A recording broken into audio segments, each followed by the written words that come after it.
끊기네요. 미안합니다. 계속 볼게요. 그래서 이생이 기쁨의 시를 썼고요. 최천여 또한 시를 써서 나쁜 인연이 좋은 인연이 되었고 우리 함께 녹거라고 해서 술에 끌고 갈 날이 언제예요? 한 살림을 살 날이 언제예요? 라고 얘기를 하면서 아이야 나를 좀 일으켜다요. 꽃비녀 매만질이라 님이 오시니까 나 꽃단장 좀 해야겠다. 날 좀 꾸며다오 라고 얘기를 하고 있는 중입니다. 자, 두 사람의 시의 내용은요. 기쁨을 표현하고 있죠. 기쁨을 표현하고 있습니다. 여기에서의 한 시의 삽입 효과는요. 등장인물들의 인물의 심리를 어떻게 효과적으로 묘사하고 있죠. 효과적으로 표현을 하고 있네요. 자, 계속 갈게요. 길한 날을 택해서 혼례를 치릅니다. 드디어 만났어요. 인연의 실은 다시 이어지게 됐죠.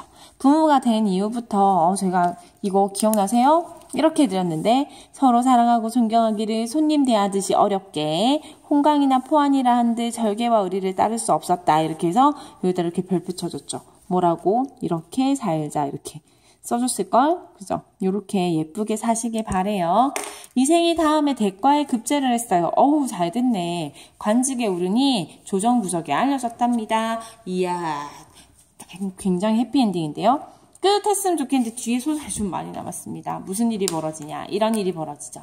신충력, 홍건적이 서울을 점거하고 임금이 복주로 피란을 가는 일이 발생합니다. 이건 실제 사건인가요? 네, 맞습니다. 실제 사건이에요. 우리나라 실제 역사를 사용하고 있어요. 우리나라 역사를 직접 가지고 와서 사용을 하고 있네요. 이거 제가 굉장히 특이한 점이라고 했죠. 원래 우리나라는 중국의 4대 의식이 강해서 우리나라 역사를 인정하거나 그런 것들을 잘 돋보이거나 이렇게 하지 않았었거든요. 그런데 이 작품을 보게 되면 우리나라 역사를 표면적으로 지금 가지고 오면 알 수가 있어요. 적들은 집을 불태워 없애버렸고 사람을 죽이고 가축은 잡아먹고 부부와 친척끼리도 서로 보호하지 못했고 동서로 달아나 숨어서 제각기 살 길을 찾았습니다. 그렇죠. 뭐 난리통에 어떻게 서로를 챙기겠어요. 두 사람이 두 번째 이별을 한 이유는 홍건적의 난이죠. 이생은 가족들을 데리고 외진 산골로 숨었습니다. 한 도적이 칼을 빼어 뒤를 쫓아왔어요. 아이, 얘 왜 쫓아오는 거야?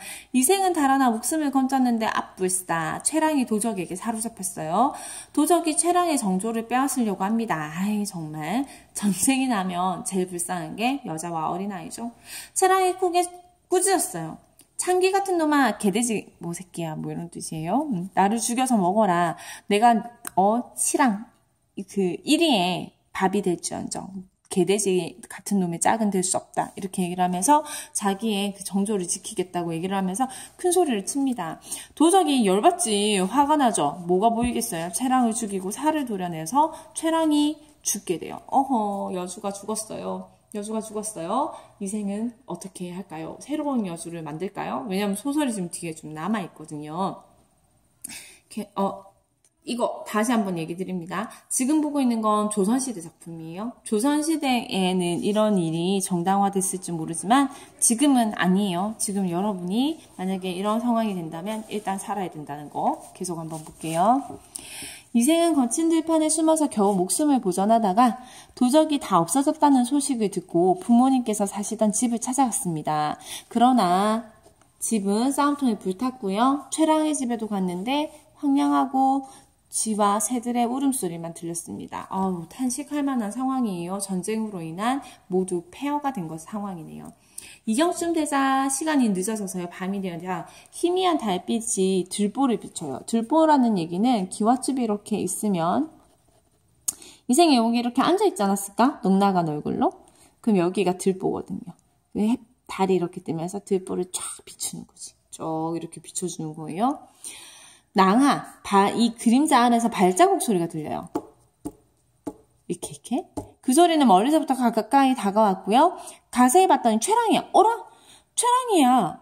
최랑 어떻게 됐어요? 죽었어요. 이생도 알아요. 그가 죽은 사람이라는 걸 알고 있지만 너무도 사랑하는 마음에 의심하지 않고 묻습니다. 어디로 가서 피란에서 목숨을 보전하였소? 여인이 이생의 손을 잡고 한바탕 통곡을 하더니 사정을 얘기하기 시작하죠. 저 본디 양가의 딸이잖아요. 어릴 때부터 가정의 교훈을 받아서 수놓기와 바느질에 힘썼잖아요. 시서와 예법도 배웠잖아요. 규방의 법도만 알지 그 밖의 일을 내가 어떻게 알겠습니까?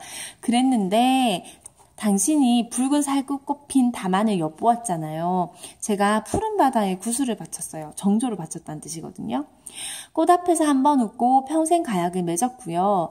휘장 속에서 다시 만날 때에는 정이 넘쳤어요. 휘장 속에서 잠자리를 할 때는. 여기까지 말하고 보니 나 너무 슬프고 너무 부끄러워요. 100년을 함께하고자 했는데 뜻밖의 횡액을 만났어요. 이게 뭔데? 홍건적인 아내 만난 거죠. 구렁이 넘어졌어요. 이게 뭔데요? 죽음을 당한 거죠. 어떻게 알았겠습니까? 늑대 같은 놈들에게 끝까지 정조를 잃진 않았지만 제 몸은 진흙탕에 찢겨졌어요. 천성이 저절로 그렇게 된 것이지 인정으로야 그 어찌 그럴 수 있겠어요. 지금 뭐 때를 만나서 하늘의 뜻으로 그렇게 된 거지 사람의 인정으로는 그렇게 된 게 아니라는 거죠. 저는 당신과 외딴 시골에서 헤어진 뒤에 짝이른 새가 되었어요. 집도 없어지고 부모님 돌아가셨으니 피곤한 혼백을 의지할 곳도 없는 게 안쓰러웠어요. 저리는 중요하고 목숨은 가벼우니 세잔한 몸뚱이를 만져 치욕을 면한 것은 다행스럽게 여겼습니다. 유교적인 사고가 나타나는 거네요. 유교적 사고관. 그러나 마디마디 끊어진 제 마음을 누가 불쌍히 여겨주겠어요. 애끓는 썩은 창자에만 맺혀 있어요. 해골은 들판에 내던져지고 강과 쓸개는 땅바닥에 널려져 있고 가만히 옛날의 즐거움을 생각해보면 오늘의 슬픔을 위해서 있었던 것 같아요. 오늘 이렇게 슬플 줄 알고 옛날에 우리를 좀 즐겁게 해줬던 것 같다는 얘기죠. 봄바람이 깊은 골짜기에서 불어오길래 저도 이승으로 돌아왔어요. 얼랄라 이승으로 돌아왔답니다. 그럼 이게 뭐예요? 전기소설의 면모가 보이는 거죠. 그죠? 귀신이 나타났으니까. 복례산 12년에 약속이 얽혀있고 3세, 현생, 전생, 후생이라고 얘기하는 이 3세의 향이 너그러우니 불교적인 모습이에요. 오랫동안 뵙지 못한 정을 이제 되살려서 옛날의 맹세를 저버리지 않겠습니다. 당신 지금도 그 맹세를 잊지 않으셨다면 저도 끝까지 모시고 싶어요. 허락하시겠어요? 라고 얘기를 하네요. 자, 여기는 여기다가 배치할게요. 이 생은 기쁘고 고마워서 내 소원이요 라고 얘기를 합니다. 자, 이 사람들 처음에 어떻게 됐어요? 담장 넘어서 만났지. 담장 넘어 만남 처음에 만났어요. 그 다음에 헤어졌어요. 왜요? 부모님, 누구? 이생 부모님 때문에. 그 다음에 어떻게 됐어요? 극복하고 결혼했어요. 그 다음에 뭐 왔어요? 홍건적에 낳은 대소. 그죠? 그 다음에 무슨 일이 일어났어요? 지금 귀신이 되어서 다시 만나죠. 귀신이 되어 다시 만나고 있습니다. 네, 만남, 이별 계속 반복을 하고 있습니다. 계속 볼게요. 만남과 이별을 반복을 하고 있는 게 나타나고 있죠. 이어서 보도록 할게요. 이 것에 대한 자세한 내용은 프린트를 확인해 주시기 바래요. 그러고는 정답게 심정을 털어놓았습니다. 도적들의 노략질 당한 가산에 이르렀을 때, 그쵸, 먹고 살려면 일단 돈이 있어야 되니까, 없어지지 않았어요. 골짜기에 묻어뒀어요. 우리 두 집 부모님 유골도 어디에 있냐고 했더니, 어딘 곳에 내버려져 있습니다. 어느 곳에 이렇게 얘기하죠. 고전소설의 특징이에요. 구체적으로 얘기하고 언제 이렇게 얘기를 합니다. 이야기가 끝나고 잠자리를 함께하니 그 극진한 즐거움은 옛날과 다름이 없었답니다. 다음날 여인은 서생과 함께 옛날 살던 곳을 찾아가서 재물을 찾았고요. 양가 부모님의 유골을 수습을 했고요. 금과 재물을 팔아서 합장을 해드리고 나무를 심고 제사를 올려 장례의 예를 치루었습니다. 지금 이 대목이 되게 길게 나타나 있잖아요. 이것도 뭐예요? 유교적 사고관을 잘 보여주고 있는 작품이에요. 이생은 그 후로 간직을 하려 하지 않았고요. 최랑과 더불어 함께 살고요. 그랬더니 노복들이 돌아왔어요. 노복은 그 남녀노비를 말해요. 남녀노비를 말합니다. 요거는 고전소설에서 자주 보거든요. 남자 노비를 노비라고 하고요. 여자를 비복이라고 해서 노비라고 합니다. 이생은 세속일에도 참여하는 걸 꺼렸어요. 과거 급제했던 인물인데 세상사에 이제 참여를 안 한답니다. 친척들과 손님이 와도 안 나가고요. 최랑만이랑 놀았어요. 그죠? 이생이 현재 가장 중요한 것은 누구예요? 최랑이죠. 하긴 죽은 사람이 다시 살아났는데 그죠? 얼마나 귀하겠습니까?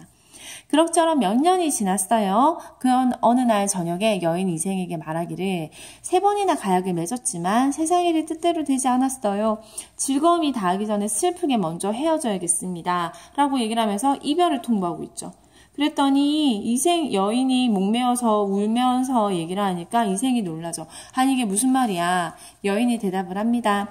저승길 피할 수 없어요. 하느님이 저와 당신의 연분이 끊어지지 않았는데 전쟁이 나서 또 전생에 아무런 죄가 없어서 환생을 시켰대요. 역시 무슨 소설이에요. 전기소설의 면모가 나타나죠. 그리고 이게 환생했다는 얘기는 이 역에서 나타나는 이 여인이 귀신이라는 얘기잖아요. 그죠? 그러다 보니까 명혼소설 또 시의 소설의 면모도 드러나네요. 당신과 잠자리라도 시름을 풀어주게 하려고 했었어요. 그랬는데 제가 오랫동안 인간 생활에 머물며 산 사람을 미혹시킬 수는 없어요. 제가 여기 머무르면서 당신을 품고 있을 수는 없다는 얘기죠. 벌써 몇 년이나 해놓고서 계속 볼게요. 그러고서는 몸종 향화를 시켜서 술을 올리게 합니다. 향화가 다행히 아직도 있네.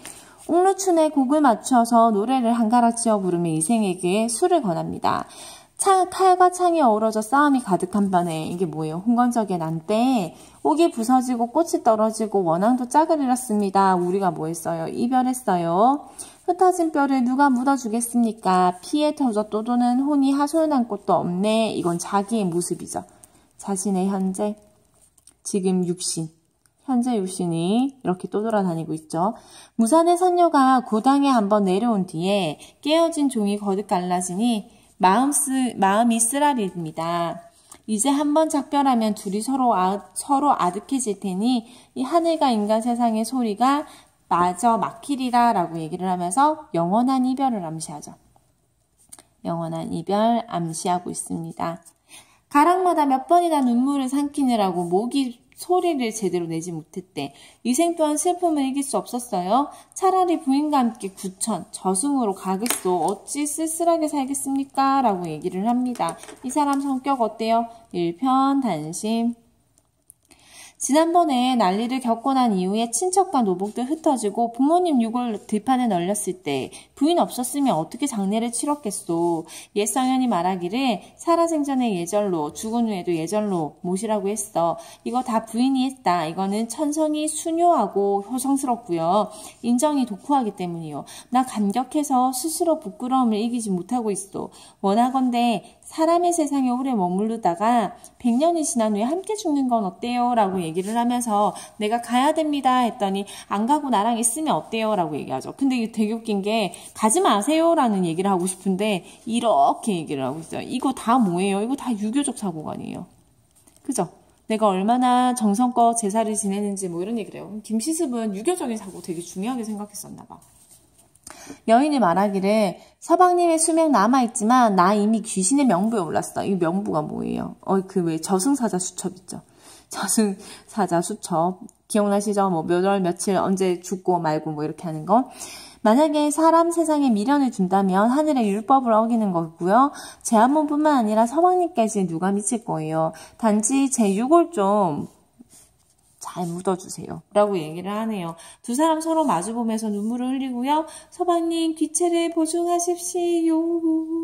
이렇게 하면서 사라졌어요. 그죠? 마침내 자취가 없어졌습니다. 이생은 여인의 유골을 거두고 부모의 무덤에 장사를 치러주었습니다. 자, 여기 영원한 이별 하나 쓸까요? 자, 영원한 이별은 인간의 법이 아니죠. 천상의 법에 따라서 영원한 이별을 하게 됩니다.